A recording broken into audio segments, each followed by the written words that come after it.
Hi, I'm Tony Nichols, and welcome to Chamber Chat.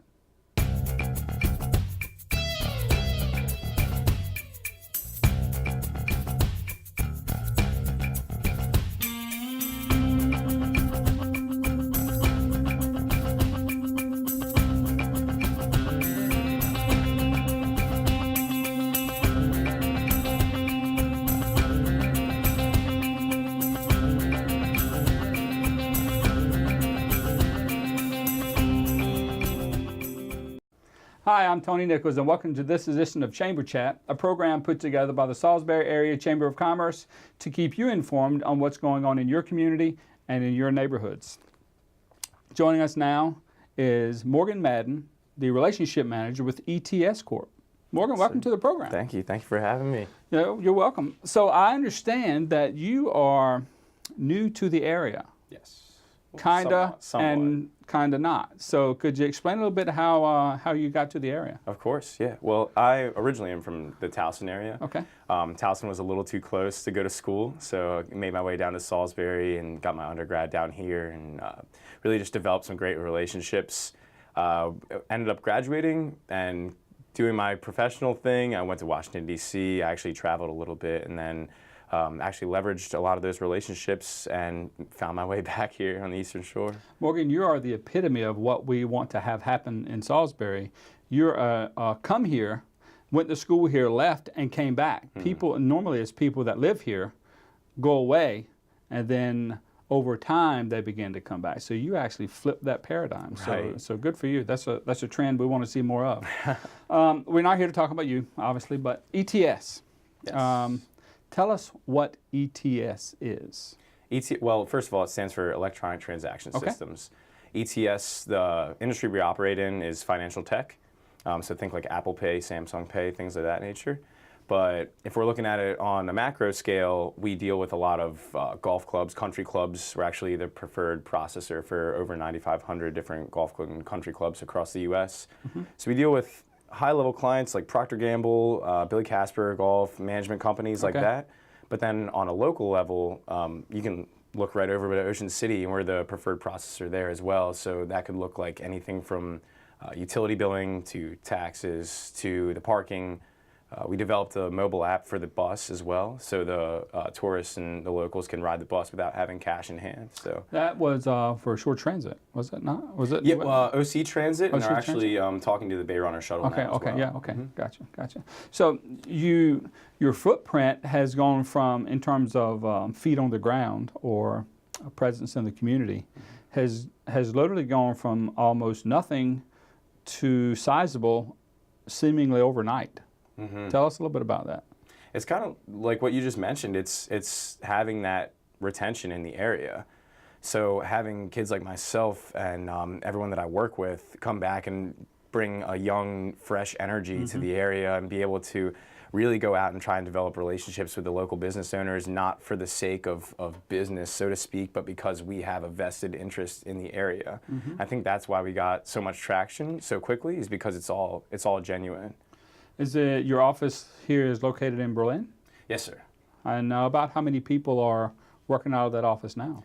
In total, we're looking at about 12. We have 6 full-timers, all local kids, or so some of them were born and raised in the area. Some of them are like myself, just Salisbury grads who happen to stay in the area. And then we've actually partnered with the university to bring on an internship program.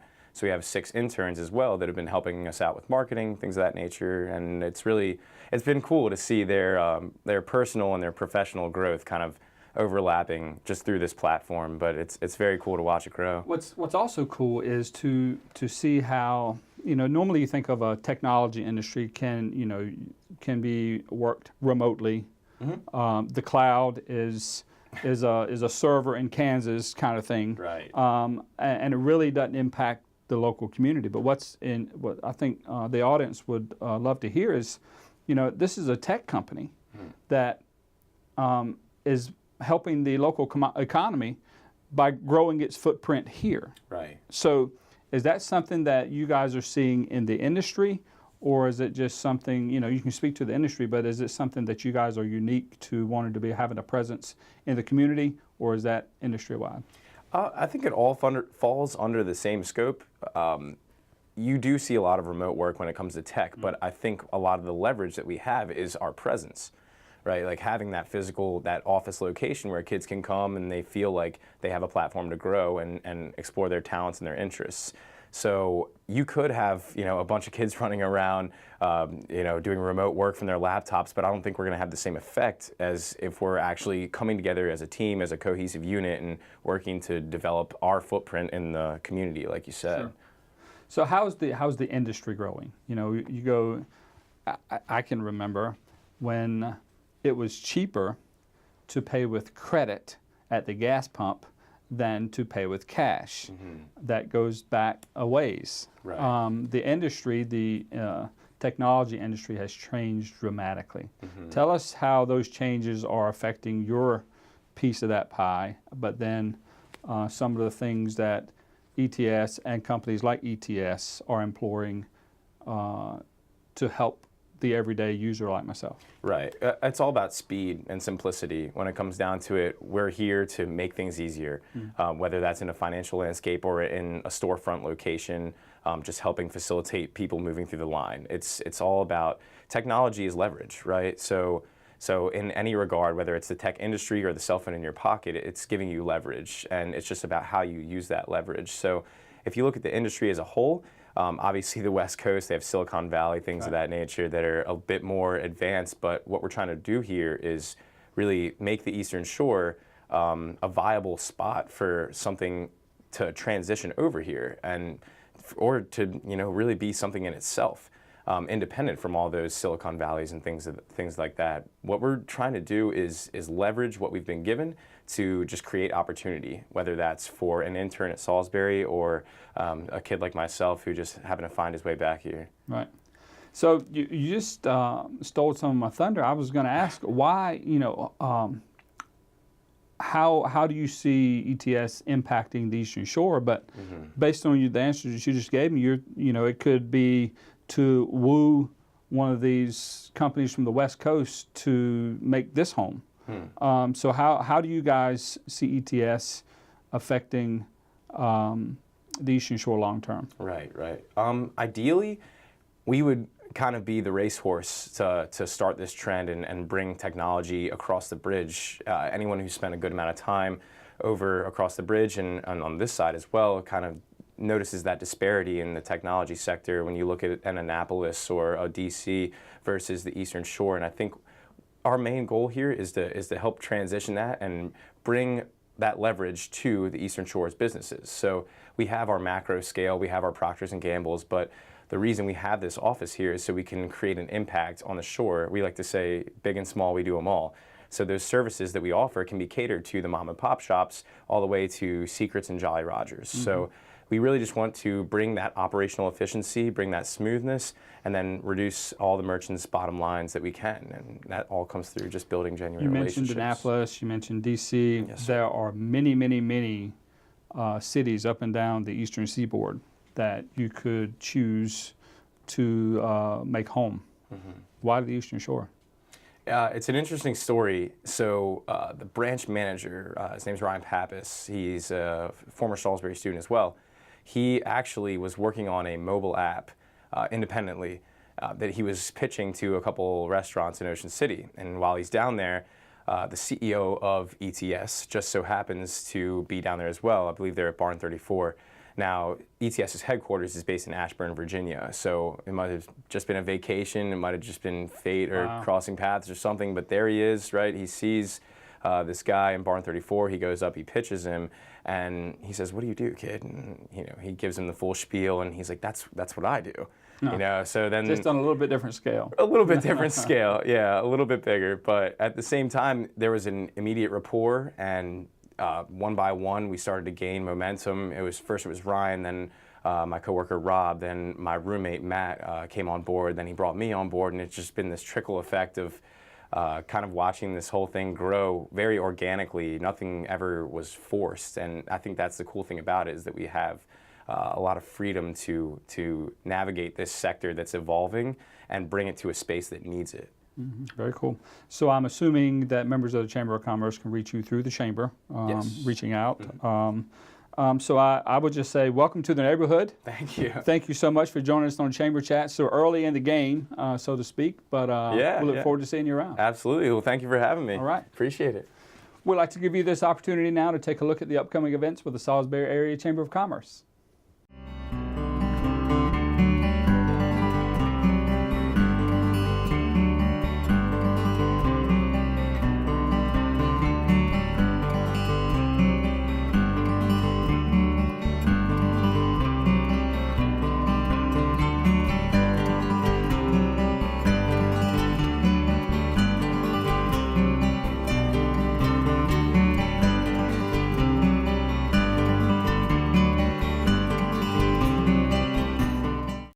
Hi, and welcome back to Chamber Chat right here on Pack 14.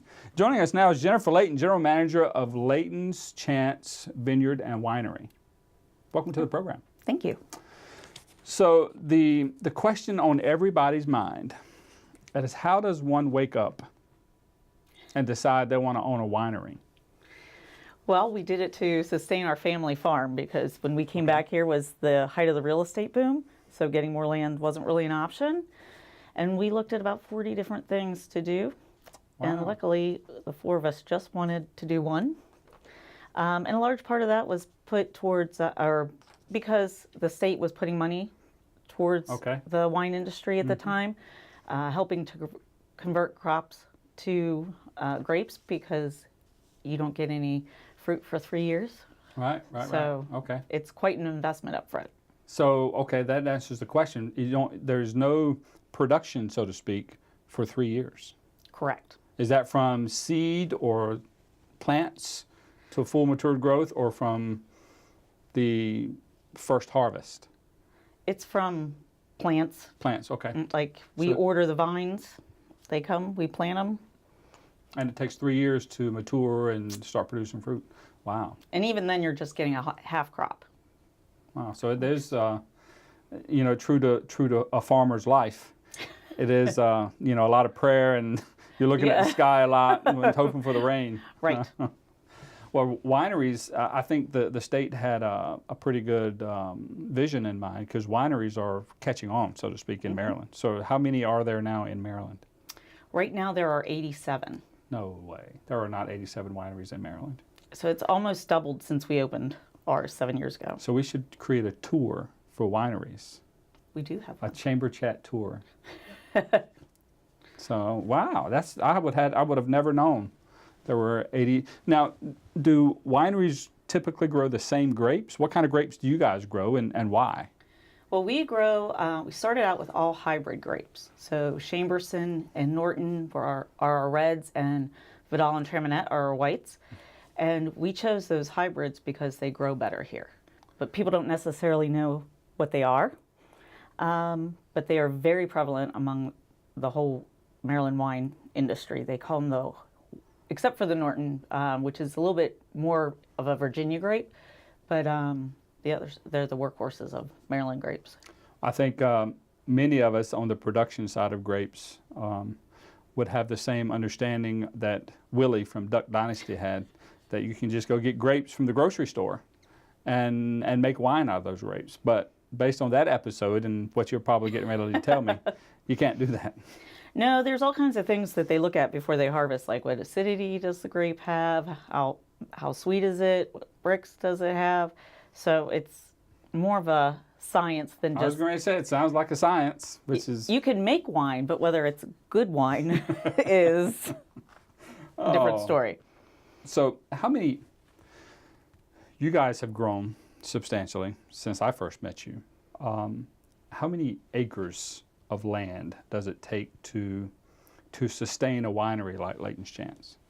Well, we actually have 14 acres of grapes in the ground right now, but we are producing more than what we need. Okay. So we sell to other wineries, and for blending purposes, we might buy another grape from, a different winery. So everybody really does a great job of bartering grapes and making sure each winery, to the best that we can, gets what they want.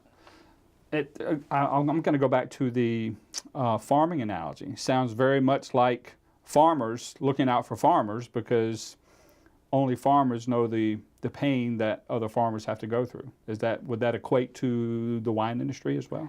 It would, and additionally, though, we're not necessarily competitors, because in the wine industry, a rising tide raises all ships. Sure. You know, you look at the Right. Finger Lakes. So for us, more wineries are good. We want the other wineries to be successful. What kind of, I would assume, based on the specific types of grapes that are produced, that particular grape produces specific types of wines. What types of wines do you see in the area, and are those wines typically regionally specific across the U.S.? Well, definitely the grapes that I mentioned, the Vidal, Treminette, and Chamberson, are really regional here. They grow very well here. And so there's different ones where North Carolina's known for muscadine, and Virginia, like I said, has Norton. So there's certain areas that are really well known. New York grows a ton of Concord.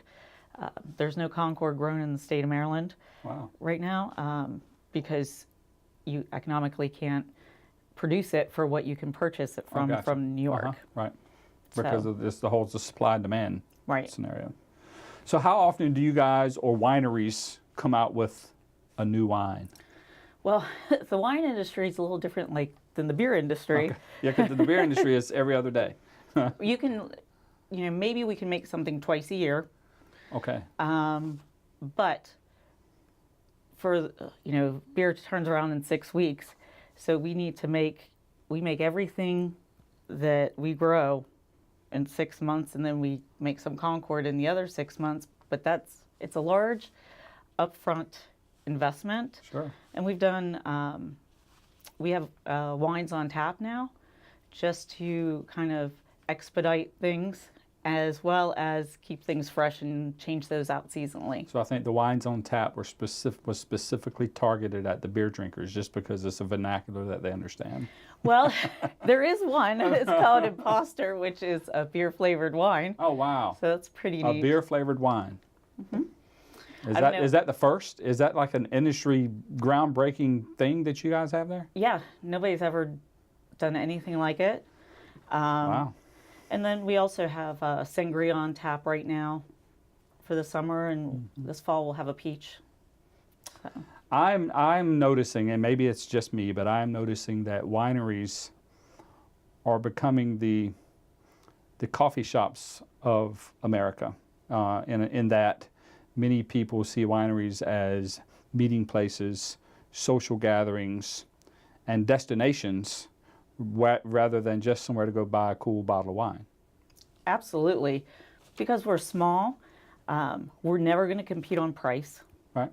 So we look at creating an experience when somebody comes out that will make them go out to the liquor store and purchase it when they're not at the winery. But we want them to come out, sit on our porch, enjoy time together, have an event at our place or any winery. It's social gathering experience. Right. Yeah, it's totally about the experience more so than it is about anything else. Okay, so I've been to Leighton Chance, so I can kind of answer this question. But I'm driving down the path, and I come to Leighton Chance. What am I going to see to tie into this experience or destination? Well, we have the vineyard right next to the winery, so you'll be able to see that, which is great. Also, we have a full tasting room with a bar to sit at and tables and chairs, and good porch, good picnic area. So all the things nature trail. Right. All the things that create an experience, to keep using that word. Well, I like to say we we don't just sell wine, but relaxation. There you go. I like it. In a busy world. Very cool. Well, I'd like to thank you for coming in and relaxing us on Chamber Chat. Thank you. All right, we'll see you next time. We'd like to give you an opportunity now to take another look at the upcoming events with the Salisbury Area Chamber of Commerce.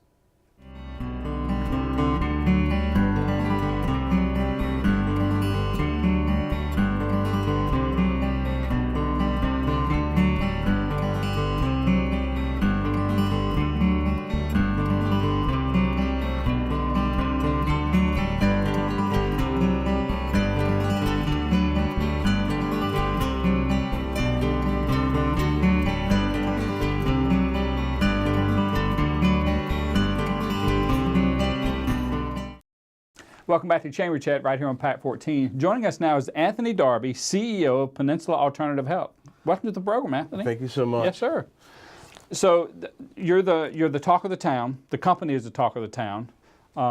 Peninsula Alternative Health. Tell us what Peninsula Alternative Health is. So we're going to be a medical marijuana dispensary, a medical cannabis dispensary opening up in Salisbury, Maryland in early September. We're a team of 4 members of different skill sets and varieties. Probably most important and applicable is Dr. Hoffman, who's our clinical director, and myself, CEO. We'll be handling the day-to-day operations. We started our team about 3 years ago through the early application process, and now it's all coming to fruition. And like I mentioned, we're looking for an inspection around August and be opening our doors in September. Wow, that's literally right around the corner. Yeah. So what should the people watching Chamber Chat know about medical marijuana?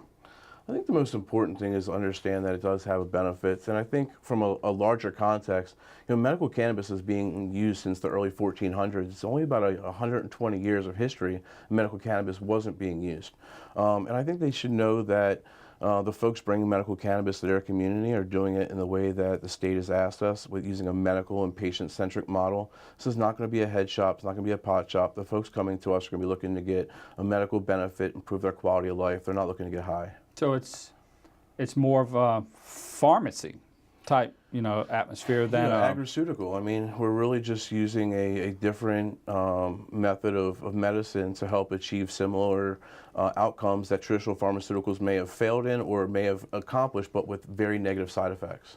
Well, we only have a limited amount of time, so if I seem like I'm rapid fire questions, I want to get as much information out there as I can. How has law enforcement treated you guys? How's it been working with them? No, I think they were a little skeptical at first when the new laws were passed, as many law enforcement officers were, but we've had a really good response from them. We've been able to work with Chief Duncan, El Disharoon at the State's Attorney's Office. I think they were quite happy. We partnered with Alarm Engineering to make sure that we were putting in the best security system possible and really taking into account, what's out there. There's certainly a risk involved, so Sure. we want to make sure that we're on top of it. The Maryland program, as I understand it, is a little unique in that it has a much broader reach than a lot of other programs, certainly programs in close proximity to us. So you look at Delaware's program, New Jersey's program, there's probably 3 biggest differentiators in Maryland's program. It's going to be the qualifications. So Maryland has a much larger patient base of qualifications, PTSD, cachexia, anorexia, certainly side effects from cancer, but then there's also an overwhelming clause that says that anything that a physician feels that can cause a health benefit to a patient, a doctor can write for. So qualifications is one. Quality. The quality and testing in Maryland is much more severe and rigorous than what they face in other states, so our product will be of a higher quality and better. And then quantity.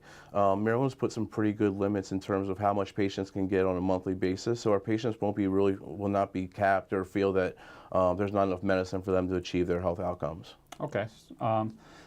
Can people from other states participate in Maryland's program? Yes, so there's not a reciprocity. So if you have a card in another state, you can't just join Maryland's program. However, Maryland has written, as long as you have a bona fide patient relationship with a Maryland physician, then you're able to participate in the Maryland cannabis program. So it's the Maryland physician that's the trigger, not having Not a card. the state of residency. Right. Okay. Gotcha. All right. I would think for those people that are in need of becoming a client, how do they do that? Because that's the biggest question that I'm hearing is, well, how do you? I mean, do I just get to walk in? How are you going to know? Folks ask us this every day. So Maryland's process is to streamline it. There's 3 areas of focus, okay? So the very first area of focus is going to be going online to the mmcc.maryland.gov website, and you're signing up, and that's just giving them your information. That's not going to entitle you to any medicine, okay? That's just making sure they can verify who you are. The next step 2, is going and seeing that physician. So you need to see a physician that can actually write you a written recommendation. It's not called a it's not called a prescription. Yeah. It's called a written recommendation. And then once you have that written recommendation from the physician, you've already registered with the state, that's when you can come to us as a 3rd step and get medicine. Okay, so the written recommendation is the /prescription. Yes. Okay, so You have to register with the state, and I'm assuming get your card that you're Correct. registered with the state. You have the option of getting a card or not getting a card. As long as you register with the state, that's all you have to do. The card is optional. It's $50. A lot of patients want to have that for purposes of identification. Then the written recommendation, and at that point, they can come and see Yep. you. Okay. So register with the state, go see a doctor, then you come to us. I'd like for you, if you will, and I know you touched on them some, but if you could go back through the diseases or conditions that there are proven studies done that medical cannabis or medical marijuana will help. Our clinical director could really go through an outline of a lot of them, but I think the one that most resonates with most folks that we hear the most common is chronic pain. Mm-hmm. When folks are experiencing chronic pain, there are options out there, normally an opiate-based pain Sure. medicine, or sometimes it's even things like Lyrica or these other pharmaceuticals that have negative side effects, memory loss, sleep deprivation, lots of bad things. I think chronic pain is the easiest one and maybe the most applicable to identify. Medical cannabis can be used as a long-term solution because it doesn't have the same addictive properties, it doesn't have the same concerns that an opiate-based pain medication for a long regimen would have. All right. So how can people find out more? I mean, if you look up medical cannabis, medical marijuana, what's the correct? Medical cannabis. Medical cannabis. I had to correct myself because it's still a change in language, but what you see is it's always been called cannabis from the very beginning. It wasn't called marijuana until they tried to create prohibition around it. Okay. So even I catch myself sometimes, but medical cannabis is the preferred term, and that's really what people should be referring to. So it as. there's tons and tons and tons of information on the internet about medical cannabis. Where can they go to find out more? The start would be our website. Okay. So www.peninsulamd.com, and that's our website. That'll also link you to the state's website if you're looking to register as a patient. And then there's a lot of good resources like leafly.com is probably a great one. You can go to leafly.com and it'll help you match your condition. So if I'm having migraines, it'll help you kind of match what types of cannabis. I think something that's important for people to understand is cannabis isn't a single plant. There's thousands of strains of this plant, and each one of these strains affects people differently. Gotcha. So if I have migraines, I may take strain A, but if I have restless leg syndrome, I may take sleep B or plant B, and vice versa. So matching the strain to the condition is really something that we at Peninsula MD will do a high focus on to make sure our patients are getting the exact medicine that they need. Fantastic. Well, Anthony Darby, we're anxiously awaiting to see how you guys can positively impact the community. We'd love to have you back on Chamber Chat a year from now to see what those outcomes have been. So thanks for coming on Chamber Chat and sharing. Thank you very much, Tony. Okay.